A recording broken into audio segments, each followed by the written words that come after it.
घरामध्ये एक दुःखाची शोकाची कळा पसरते आणि त्या घरामध्ये गेल्यानंतर त्या परिसरामध्ये गेल्यानंतर करमत नाही, जीव लागत नाही.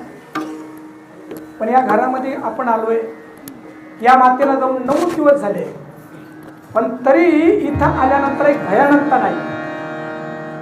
थोडं वेगळं बोलायचं, ती भयानकता यामुळं नाहीये की तिनं आपल्या आयुष्यामध्ये परमार्थ केला आणि त्या परमार्थाचा गंध अजूनही या घरामध्ये उरून राहिला आहे. आणि म्हणून या दुःखाच्या काळामध्ये सुद्धा इथं दुःखाची छटा दिसत नाही.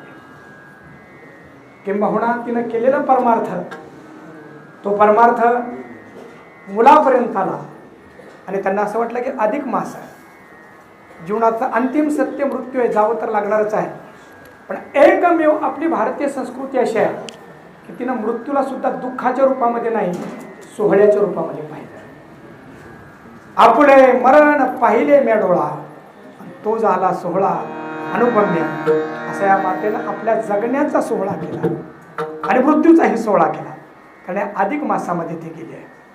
म्हणून या मातेच्या निमित्ताने झालेली ही कीर्तन सेवा आणि या कीर्तन सेवेच्या निमित्ताने या माऊलीच्या चरणी आपण ही भावपूर्ण श्रद्धांजली, आदरांजली समर्पित करूया.